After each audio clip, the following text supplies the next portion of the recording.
సామవేదం యొక్క 358వ మంత్రము. మంత్రం యొక్క ఋషి గౌతమో వామదేవ, దేవత మరుత, ఛంద అనుష్టుపు, స్వర గాంధార. మంత్రం యొక్క విషయం ఏంటిది అంటే మధురమైనటువంటి మాటలు మరియు దీర్ఘమైన జీవితం, దీర్ఘ జీవనం లేదా దీర్ఘాయువు. మధురంగా మాట్లాడేటువంటి మాటలు అనగా పరమాత్మను పొందినటువంటి పరమాత్మను ఆధారంగా చేసుకున్న వ్యక్తి ఎలా ఉంటాడంటే మధురంగానే మాట్లాడతాడు, ప్రియంగానే మాట్లాడతాడు, మరియు ఆ కారణంగా దీర్ఘాయుష్ను పొందుతాడు, దీర్ఘ జీవనంను పొందుతాడు. మంత్రం ఓం దధిక్రా ఓం దధిగ్రాహ్ణో అకారిషం జిష్ణోరశ్వస్య వాజినః సురభినో ముఖాకరత్ ప్రణాయుంషితారిషత్. పదచ్ఛేదము. దధిక్రావ్ణః, దధిక్రావ్ణః అకారిషం జిష్ణోః అశ్వస్య వాజినః సురభి సురభినః ముఖా కరత్ ప్రణః ఆయుంషి తారిషత్. ఇక్కడ పరమాత్మను ఆధారంగా చేసుకొని పరమాత్మ వల్ల సర్వజ్ఞుడైనటువంటి అతను ఇంకా చెప్తున్నాడు ఏంటి అంటే నేను అకారిషం, అర్థమైందండి, స్తుతిస్తాను, కీర్తిస్తాను, కీర్తి చేస్తాను, పూజ చేస్తాను లేదా అర్చన చేస్తాను అని కూడా అనొచ్చు. అనగా స్తుతి చేస్తాను లేదా భజన చేస్తాను. ఎవరిది? ఎవరి భజన చేస్తాను? ఆ పరమాత్మ యొక్క. జ్ఞానవంతుడు సర్వజ్ఞుడైనంత మాత్రం నేను గొప్పవాడని అయిపోయాను కాబట్టి ఇంకా నాకు ఎవరు అవసరం లేదని చెప్పి అక్కడ ఊరుకోవడం కాదు. ఎవరి ద్వారా అయితే సర్వజ్ఞుడయ్యాడో ఆ సర్వజ్ఞుడు అయినటువంటి ఎవరి ద్వారా అయితే అతని యొక్క స్తుతి చేస్తాను. ఎవరు మరి అతను అంటే దధిక్రావణ, దధత్ క్రామతి, ధరిస్తూ వెళ్ళుతున్నాడు. అనగా ఎవరి ప్రతి ఒక్క క్రియ ధారణ చేయదగినదో శాశ్వతమైనదో, ఎవరైతే ధరిస్తూ వెళ్తున్నాడు, ధారణ చేస్తున్నాడు, ధరింప చేస్తూ వెళ్తున్నాడు. ఎవరి యొక్క ప్రతి క్రియ ఏదైతే క్రియ ఉందో ప్రతి క్రియ, ఎవరి యొక్క క్రియ ప్రతిక్రియ ఏదైతే ఉందో అది శాశ్వతమైనది, చెయ్యదగినది. అనగా పరమాత్మ ద్వారా ఏదైతే నిర్దేశించబడిందో పరమాత్మ నిరంతరము క్రియ చేస్తూనే ఉంటాడు. అతను చేసేటువంటి క్రియలు ఏవైతే ఉన్నాయో సత్కర్మలు. అవి సత్కర్మలు ఎవరి కోసం చేస్తున్నాడు? తన కొరకు కాదు. మరి తన కొరకు కాకుండా జీవుల కొరకు. ఏ జీవులైతున్నారో ప్రతి ప్రాణి కొరకు. అదే విధంగా ముఖ్యంగా చేసేది మానవ శరీరంలో ఉన్నటువంటి జీవుని కొరకు. ప్రతి ప్రాణి ఏదైతే ఉందో అది వారి వారి యొక్క కర్మలను అనుభవిస్తూ ఉంటాయి. కానీ మానవుడు మాత్రము కర్మలను అనుభవిస్తూ కర్మలు చేస్తూ కొత్త కర్మలను నిర్మించుకుంటూ చేసేవాడు. కాబట్టి ఆ కర్మలు చేసేటువంటి వ్యక్తే అనుసరించగలుగుతాడు. ఇతర ప్రాణులు ఏవైతున్నాయో ఇతర జీవులు, వేరే యోనిలో ఉన్నటువంటి జీవులు అవి అనుసరించలేవు, పరమాత్మను అనుసరించలేవు లేదా ఒకరిని చూసి అనుసరించలేవు. వాటికి ఎంత జ్ఞానం అవసరమో అంత ఇచ్చాడు, ఆ విధంగానే అవి నడుచుకుంటాయి. కానీ ఇంకా ఎక్కువగా తెలుసుకునేటువంటి శక్తి కానీ యోగ్యత కానీ ఆ యోనిలో లేదు. కాబట్టి ఒకే ఒక యోని, ఒకే ఒక జన్మ, మానవ జన్మ, ఉత్తమ జన్మ, అత్యుత్తమైనటువంటి జన్మలో ఉన్నటువంటి జీవుడు అనుకరించగలుగుతాడు, అనుకరించి గొప్పవాడవుతాడు. కాబట్టి ఆ అనుకరణ ఎవరిని చెయ్యాలి? ఎవరైతే ఈ ప్రపంచాన్ని నడిపిస్తున్నాడో, ఎవరైతే ప్రతి ప్రాణిని ఉత్పన్నము చేశాడో, ఇతర యోనులలో ఉన్నటువంటి జీవులకు కూడా జన్మనిచ్చాడో, అదే విధంగా వాటి కొరకు భోజనాన్ని, ఆహార పానీయాదులను నిర్మించి ఇచ్చాడో, ఆ విధంగా వాటిని పోషిస్తూ పాలిస్తూ ఉన్నాడు, రక్షిస్తూ ఉన్నాడు, నిరంతరం క్రియ చేస్తూనే ఉన్నాడు. ఆ విధంగా చేసేటువంటి పరమాత్మ మానవుని కొరకు ఇంకా ఎక్కువగా ప్రయత్నం చేయడం కొరకు జ్ఞానాన్ని అందించాడు. కాబట్టి జ్ఞానపూర్వకంగా ఉన్నటువంటి మానవుడు అనుసరించగలుగుతాడు. మరి అనుసరించాలి అంటే ఇతర ప్రాణులను కాకుండా ఎవరైతే ప్రతి ప్రాణిని నడిపిస్తున్నారో, శాశ్వతమైనటువంటి వారు ఎవరో, శాశ్వతంగా నిరంతరం ఎప్పుడు క్రియ చేస్తారో అతనిని పూజిస్తాను, స్తుతిస్తాను. ఈ రూపంలో ప్రభువు స్తుతి చేస్తూ నేను కూడా ప్రపంచంలో ధారణాత్మక క్రియలే చెయ్యాలి. ఈ నిరంతరము క్రియలు చేసేటువంటి పరమాత్మ, నిరంతరము ముందుకు నడిపించేటువంటి పరమాత్మ, సన్మార్గంలో తీసుకెళ్లేటువంటి పరమాత్మ, నిరంతరం ప్రేరణను ఉపదేశిస్తూ నడిపించేటువంటి పరమాత్మ, శాశ్వతుడైనటువంటి వాడు, శాశ్వతంగా క్రియలు చేసేవాడు. కాబట్టి ఆ పరమాత్మను స్తుతిస్తూ నేను కూడా ప్రపంచములో ధారణాత్మకంగా క్రియలే చేస్తాను. అనగా ధరించేటువంటి, అనగా ఏ విధంగా అయితే పరమాత్మను నేను క్రియలు చేసేటువంటి పరమాత్మను నేను చూస్తూ అతన్ని అనుసరిస్తూ వెళ్తుంటానో అదే విధంగా నన్ను కూడా చూసి ఇతరులను అనుసరించేటట్లు ఆ విధంగా నేను క్రియలు చెయ్యాలి. ధారణాత్మకంగా నేను ధారణ చేసుకోవాలి, నన్ను చూసి కూడా ఇతరులు నడుచుకోవాలి. ఆ విధంగా ఏ విధంగా అయితే దయానంద సరస్వతి గారు, రాముడు, కృష్ణుడు, ఎందరో మహానుభావులు ఉన్నారో వారందరూ ఇప్పటి వరకు సృష్టి ప్రారంభం నుంచి మొదలు వరకుని ఇప్పటి వరకు ఎంతమంది ఋషులు ఉన్నారు కదా, ఋషులు, పెద్ద పెద్ద విద్వాంసులు, గొప్ప విద్వాంసులు, అలాంటి వారిని అనుసరించడం. ఆ విధంగా నేను కూడా పరమాత్మ యొక్క అనుసారంగా నడుచుకుంటూ నేను ధారణాత్మక క్రియలే చెయ్యాలి. రెండవది జిష్ణోహ, నేను ఆ ప్రభువును స్తుతిస్తాను, నేను ఆ పరమాత్మను స్తుతిస్తాను. ఎవరు జిష్ణులో, జిష్ణులు అనగా విజయశీలురో, ఎవరైతే విజయాన్ని పొందగలరో, విజయశీలురు ఎవరైతున్నారో వారిని నేను పూజిస్తాను. అహమింద్రో నా పరాజిగ్యే, నేను ఇంద్రుడను, అందుకే ఎప్పటికీ ఓడిపోలేను. నేను పరమాత్మను పూజిస్తాను, స్తుతిస్తాను. ఎలాంటి పరమాత్మను? ఎప్పుడు కూడా ఓడిపోనటువంటి, ఎప్పుడు నిరంతరం విజయశీలురో ఆ విజయశీలురైనటువంటి పరమాత్మను నేను స్తుతిస్తాను. ఆ విధంగా నేను కూడా ఇంద్రుడను, జయించేవాడను అవుతాను, ఎప్పటికీ కూడా ఓడిపోలేను. నేను కూడా భగవంతుడిని స్మరిస్తూ ఎల్లప్పుడూ విజయవంతులను అగుదును.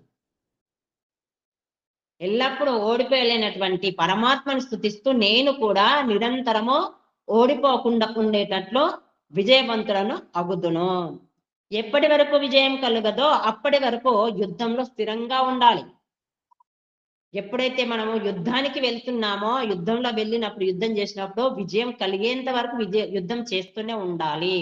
మహాభారత యుద్ధం మనకు తెలిసిందే. అదే విధంగా రాముడు కూడా రావణాసురుడిని అంతం చేసేంత వరకు వదిలిపెట్టలేదు. ఆ విధంగా ఒక్కొక్కరు ఒక్కొక్క రకంగా చేశారు. అదే విధంగా దేశభక్తులు కూడా విజయాన్ని సాధించి స్వాతంత్రం వచ్చిన తర్వాతనే వాళ్ళు శ్వాస తీసుకున్నారు. ఆ విధంగా చేసినప్పుడు ఎంతో మంది కూడా బలి అయిపోయారు, వాళ్ళను పూర్తిగా సమర్పించుకున్నారు.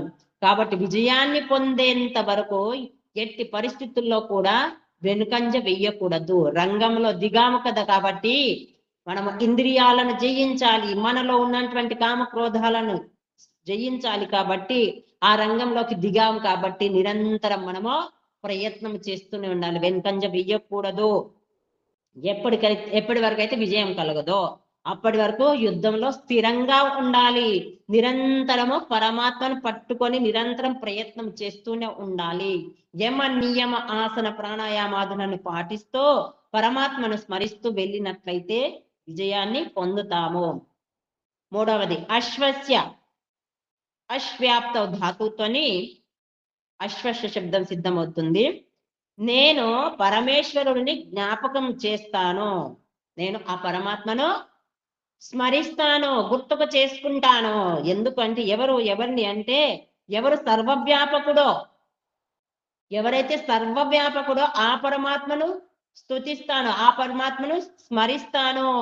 ఎవరైతే పరమాత్మ యొక్క గుణాలు పొంది వారి యొక్క ధర్మాన్ని పాటిస్తూ లోక కళ్యాణం చేసి వెళ్ళిపోయారు, వారి యొక్క కాదు. వారి యొక్క అడుగుజాడలు, వారి చరిత్రను తెలుసుకొని వారి యొక్క అడుగుజాడలు నడుచుకొని నేను సర్వవ్యాపకుడైనటువంటి పరమాత్మను స్మరిస్తాను.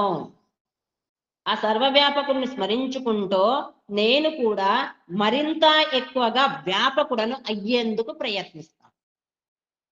ఏ విధంగా సర్వవ్యాపకుడు పరమాత్మ ఉన్నాడో ఆ పరమాత్మను స్మరిస్తూ నేను కూడా వ్యాపకుడను, సర్వవ్యాపకుడు అయ్యేందుకు ప్రయత్నం చేస్తాను. వ్యాపకం అంటే ఇక్కడ మనకు ఉదాహరణ రాముడే. రాముణ్ణి, కృష్ణుణ్ణి కూడా మన దేశాలే కాకుండా వేరే దేశం వాళ్ళు కూడా ఎందరో వారిని ఇప్పటికీను స్మరిస్తారు, గుర్తుకు చేసుకుంటారు, దేవుళ్ళలాగా కొలుస్తూ ఉన్నారు. ఆ విధంగా వ్యాపకం అనమాట. వ్యాపించడం అంటే జీవుడు ఏకదేశి, కానీ వ్యాపించడం అనేది ఆ విధంగా సార్థకం చేసుకుంటాడు ఆ గుణాలను పొంది. సర్వవ్యాపకుడైనటువంటి పరమాత్మ యొక్క స్తుతి చేస్తూ అతని గుణాలను పొంది అంతటా వ్యాపిస్తాడు. అనగా ప్రతి ఒక్కరు అతన్ని ఆదర్శంగా తీసుకుంటారు. ఆదర్శంగా తీసుకోవడమే అదే వ్యాపకం అనబడుతుంది. కాబట్టి నేను కూడా వారిలాగా వ్యాపకుడను అయ్యేందుకు ప్రయత్నిస్తాను. సర్వవ్యాపకుడైనటువంటి పరమాత్మను స్తుతిస్తూ నేను స్మరించుకుంటూ నేను కూడా వ్యాపకుడను అయ్యేందుకు, ఇంకా ఇంకా వ్యాపకుడను అయ్యేందుకు ప్రయత్నిస్తాను. నేను అందరితో ఐక్యతను అనుభవించడానికి సాధన చేస్తాను. ఇంకేం చేస్తాను? అందరితో, అందరము మేము ఏకత్వము, వసుధైవ కుటుంబకంగా మేమంతా ఒకటే కుటుంబము. మా యొక్క తల్లి, తండ్రి, దైవము, గురువు అన్నియును పరమాత్మనే. కాబట్టి ఆ పరమాత్మ యొక్క సంతానమే. మనము విచారణ జరిపించినట్లయితే మన యొక్క తల్లిదండ్రులు, వారి తల్లిదండ్రులు, వారి తల్లిదండ్రులు ఆ విధంగా వెళ్ళినట్లయితే సృష్టి ప్రారంభం వరకు వెళితే అక్కడ సృష్టి ప్రారంభం లోపల జన్మను ఎవరిచ్చారో పరంపిత పరమాత్మనే. ఆ విధంగా మనమంతా పరమాత్మ యొక్క సంతానము. అదే విధంగా ఇప్పుడు మనకు భౌతికంగా శారీరపరంగా శరీరంలో జన్మను ఇస్తున్నారు మన తల్లిదండ్రులు, కానీ అందులో జీవం పోసి ఆ శరీరాన్ని నిర్మాణం చేసేది పరమాత్మనే. కాబట్టి ఆ విధంగా అందరికీ జన్మను, అందరికీ శరీరాలను నిర్మాణం చేసి అందరికి భోజనాన్ని కూడా పరమాత్మను తయారు చేసి ఇస్తున్నాడు, మన తల్లిదండ్రులు కాదు. అక్కడ తల్లి శిశువు పుట్టగానే తల్లి యొక్క హృదయం లోపల పాలు వస్తున్నాయి, ఆహారం, శిశువు కొరకు ఆహారము. అది నిర్మాణం చేసింది అక్కడ తల్లి కాదు, తండ్రియు కాదు, ఇంకా వేరే మానవులు కూడా కాదు. అది ఎవరు? పరంపిత పరమాత్మనే. కాబట్టి మనమంతా ఆ విధంగా విచారణ జరిపినట్లయితే పరమాత్మ యొక్క సంతానం. కాబట్టి అందరితో మనమంతా ఒక్కటే, అందరము మనము ఒకే కుటుంబం అనేటువంటి భావనతో వసుధైవ కుటుంబకం తన సిద్ధాంతంగా చేసుకుంటాను. ఏదైతుందో వసుధైవ కుటుంబకం అనేటువంటి వాక్యం ఏదైతుందో దానిని నేను నా యొక్క సిద్ధాంతంగా చేసుకుంటాను. అనగా మేమంతా ఒక్కటే, మేమంతా పరమాత్మ యొక్క సంతానమే. అనగా జీవుణ్ణి మాత్రం పరమాత్మ సృష్టించలేదు, జీవుణ్ణి తయారు చేయలేదు. జీవుని కొరకు ఉన్నత స్థాయికి తీసుకెళ్లడం కొరకు అతనికి ఈ వస్తువులను, సాధనాలను ఉత్పన్నం చేసి ఇచ్చి అతనికి కూడా శరీరాన్ని ఇచ్చి జ్ఞానాన్ని ఇచ్చి జ్ఞానవంతుడుగా చెయ్యేందుకు ఇవన్నింటిని చేశాడు. కాబట్టి ఆ చేసినటువంటి పరమాత్మనే మనందరికీ తల్లి, తండ్రి, దైవము. ఆ విధంగా ఆ పరమాత్మనే మనము స్మరించాలి. ఎందుకంటే ఈ ప్రపంచంలో ఈ శరీరం ధారణ చేసుకొని జీవుని యొక్క ఆయుష్ ఎంత ఉంటుందో అంతవరకు ఉంటాడు. ఆ తర్వాత వెళ్ళాల్సింది మళ్ళీ ఆ పరమాత్మ దగ్గరికి, ఆ తల్లి దగ్గరికి, ఆ తండ్రి దగ్గరికి, ఆ గురువు దగ్గరికి, ఆ మిత్రుని దగ్గరికే. కాబట్టి అందుకనే ఆ పరమాత్మ మనమంతా పరమాత్మ సంతానం. కాబట్టి వసుదైవ కుటుంబకం అనేటువంటి సిద్ధాంతాన్ని నేను నాదిగా చేసుకుంటాను. 4వది, వాజినః, శక్తిశాలి అయిన ప్రభువును నేను ఉపాసిస్తాను. శక్తిశాలి అయినటువంటి పరమాత్మను నేను ఉపాసిస్తాను. ఉపాసన చేసుకుంటూ నేను కూడా శక్తివంతుడను అవుతాను. పరమశక్తి కలిగినటువంటి వాడు, అనంతమైనటువంటి శక్తి కలిగిన వాడు పరంపిత పరమాత్మ. మనము ప్రపంచంలో భౌతికంగా చూసినట్లయితే గాలికి ఎక్కువ శక్తి ఉన్నది అంటారు. ఆ గాలికి ఉన్నంత శక్తి ఇంకే ఎవరికీ లేదు. కానీ పరమాత్మకు అంతకంటే ఎక్కువ శక్తి. ఆ గాలి లోపల ఉన్నటువంటి శక్తి కూడా పరమాత్మదే. కాబట్టి అనంతమైనటువంటి శక్తివంతుడు పరమాత్మ. ఆ పరమాత్మను నేను ఉపాసిస్తాను, ఉపాసన చేస్తాను. అతని యొక్క సన్నిధిలో ఉండి, అతనిలోనే ఉండి నేను అతన్ని స్మరిస్తాను శక్తి కొరకు. ఆ విధంగా స్మరిస్తూ నేను శక్తివంతుడను అవుతాను. తన యొక్క జీవితాలను, సొంత జీవితాలను ఆ విధంగా చేసుకొని మేము పరమేశ్వరునితో ప్రార్థిస్తామేమనగా, ఆ విధంగా మా యొక్క జీవితాలను చేసుకొని మేము పరమాత్మతో ప్రార్థిస్తామేమనగా, వారు నహ ముఖాహ, మా ముఖాలను అనగా మా నోటి ద్వారా మా నోర్లను సురభికరత్, సుగంధితము చేయాలి. సుగంధితం అనగా మేము ఎల్లప్పుడూ మధురంగానే మాట్లాడాలి. మా వాణి ఎలా ఉండాలి అంటే, ఎవరైనా విన్నారు అంటే వారికి ఆనందాన్ని కలిగించాలి, మధురంగా ఉండాలి. ఆ విధమైనటువంటి వాణిని మాకు ఇమ్ము. ఈ సుభాషిత రసము ఎంత అద్భుతమైనది అంటే, ఈ మధురమైనటువంటి వాణి ఏదైతుందో, సుభాషిత రసం ఏదైతుందో, ఆ ఆనందం ఏదైతుందో, ఎవరైతే ఎవరి మాటలు విని ఆనందాన్ని పొందుతారో, ఆ ఆనందము, ఆ రసమయమైనటువంటిది ఏదైతుందో అది ఎంత అద్భుతం అంటే, దాని ముందు అమృతం కూడా భయపడి స్వర్గానికి పారిపోతుందట. మధురంగా మాట్లాడేవారు ఎవరైతే వారి యొక్క మాటలను వింటే ఆ అమృతం అనేది కూడా పారిపోతుంది. చక్కెర రాయిగా మారిపోతుంది. చక్కెర తియ్యగా ఉంటుంది కదా, ఆ తియ్యగా ఉన్నటువంటి చక్కెర కూడా రాయిగా మారిపోతుంది అంత మధురంగా. మరియు ద్రాక్ష ముడుచుకుపోతుంది. ద్రాక్షలు ఏవైతున్నాయి అవి ముడుచుకుపోతాయి. అందులో ద్రాక్షల పల రసం ఉంటుంది కదా, మధురం అనేటువంటి మధురపానం, ద్రాక్షాసం అంటారు కదా, ఈ మధురపానం అనేటువంటి చేస్తారు చూడండి, అవి ద్రాక్ష పండ్లతోనే చేస్తారు అనుకుంటా. కాబట్టి అది చాలా ఆనందదాయకమైంది. కాబట్టి ఆ ద్రాక్ష రసం ఏదైతుందో అది కూడా ముడుచుకుపోయి అందులో ఉన్నటువంటి రసం కూడా పారిపోతుంది. కాబట్టి ఆ విధంగా సుభాషితం, నా యొక్క వాణి ఏదైతుందో సురభికరత్, సుగంధితం కావాలి. నా యొక్క వాణిని, నా యొక్క మాటను సుగంధితం చేయు, మధురంగా చేయు, మేము మధురంగా మాట్లాడాలి. మధుర భాషణం కొరకే పరమేశ్వరుడు మనల్ని పంపాడు.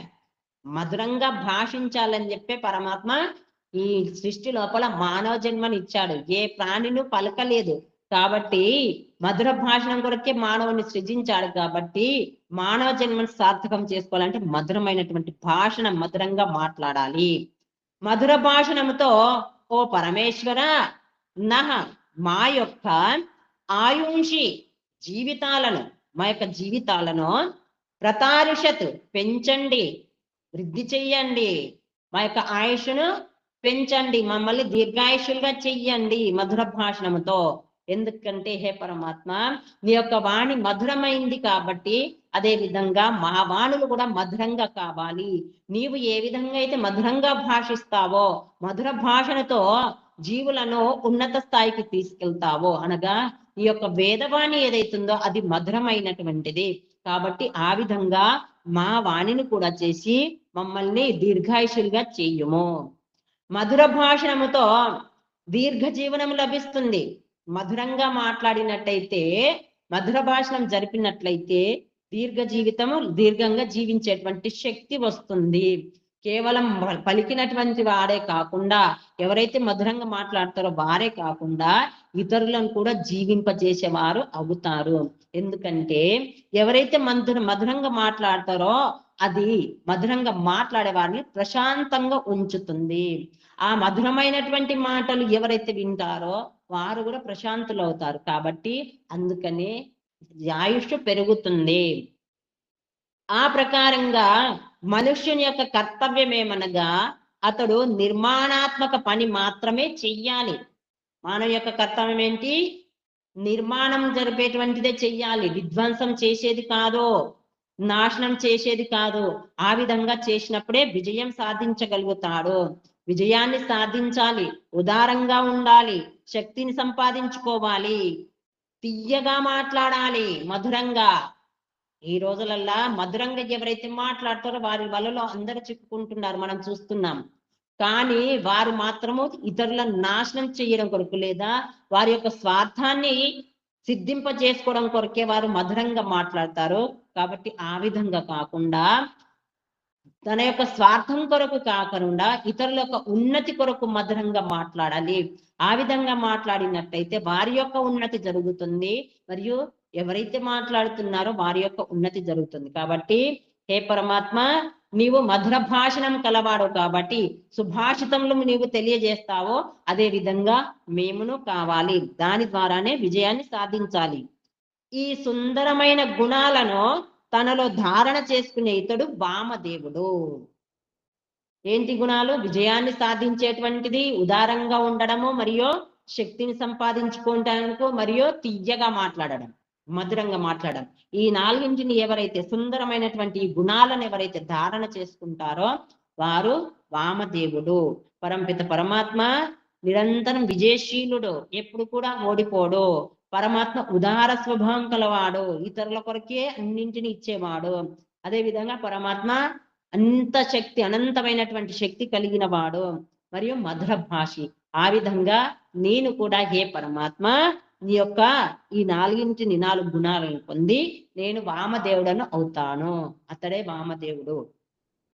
ఇదే పరమాత్మ యొక్క నిజమైనటువంటి స్థుతి. ఈ విధంగా చేయడమే పరమాత్మ యొక్క నిజమైన స్థుతి. పూజ, మనం పూజ అర్చనలు ఎన్నో రకాలుగా చేస్తూ ఉంటాం కదా, ఈ విధంగా చేయడమే పరమాత్మ యొక్క నిజమైనటువంటి స్థుతి. ఇతని ఇంద్రియాలన్నీ పరమేశ్వరుని గుణగానము చేయడంలో, పరమాత్మ యొక్క కీర్తన చేయడంలో మునిగి ఉంటాయి. ఈ వ్యక్తి యొక్క ఇంద్రియాలు ఎలా ఉంటాయంటే నిరంతరము పరమాత్మ యొక్క గుణాలనే స్మరిస్తూ స్తుతి చేస్తూ ఉంటాయి, పరమాత్మ యొక్క భజన చేస్తూనే ఉంటాయి. అందుకే అవి విశాలంగా అయ్యి ఉంటాయి. ఆ విధంగా ఇంద్రియాలు పరమాత్మ యొక్క స్తుతి చేస్తాయి కాబట్టి అవి విశాలమయ్యి ఉంటాయి. విశాలమైన అంతటా వ్యాపింపబడి ఉంటాయి. ఆ ఇంద్రియాల ద్వారానే జీవుడు సర్వజ్ఞుడవుతాడు. అందుకే అతన్ని గౌతముడుగా చేస్తాయి, తీర్చిదిద్దుతాయి. అందుకే అతడు గౌతముడు అనబడతాడు. అనగా ఇంద్రియాలు విశాలంగా ఇవ్వడం అంటే జీవుని యొక్క ఆధీనంలో ఉండి నిరంతరం పరమాత్మ యొక్క స్థుతి చేస్తూ, పరమాత్మ యొక్క గుణగణాలను చేస్తూ అతన్ని విశాలవంతుడుగా, శక్తివంతుడుగా, మరియు దీర్ఘజీవిగా, మధుర భాషణంగా చేసేవాడు, విజయాన్ని సాధించేవాడిగా చేస్తాయి. అందుకే ఇవి గౌతముడుగా అనబడినాయి. ఆ గౌతమునిగా అనగా ఇంద్రియాలు ఎవరైతే ఉన్నాయో అవి ఇక్కడక్కడ తిరగకుండా జీవుని యొక్క ఆధీనంలో ఉండి పరమాత్మ యొక్క స్తుతి చేస్తూ, పరమాత్మ యొక్క తత్వాన్ని అందింపచేస్తూ ఇతన్ని గౌతమునిగా తీర్చిదిద్దుతాయి. భావార్థము: మేము కూడా దధిక్రావులము అవ్వాలి. మేము కూడా ఎలా అవ్వాలి? దధిక్రావులము అనగా నిరంతరము దదత్క్రామతి అనగా ధరిస్తూ వెళ్ళేవాడం, ధారణ చేసుకుంటూ వెళ్ళేవాడం కావాలి. నిరంతరం పరమాత్మ యొక్క గుణాలను ధారణ చేస్తూ మేము ముందుకు సాగే వాళ్ళం అవ్వాలి. అదే దధిక్రావులు. దధిక్రావులు కావడం అంటే నిరంతరం పరమాత్మ యొక్క గుణాలను స్మరిస్తూ ఆ గుణాలను ధారణ చేసుకుంటూ వెళ్ళాలి. ఆ ధారణ చేసినటువంటి గుణాలను ఇతరులకు కూడా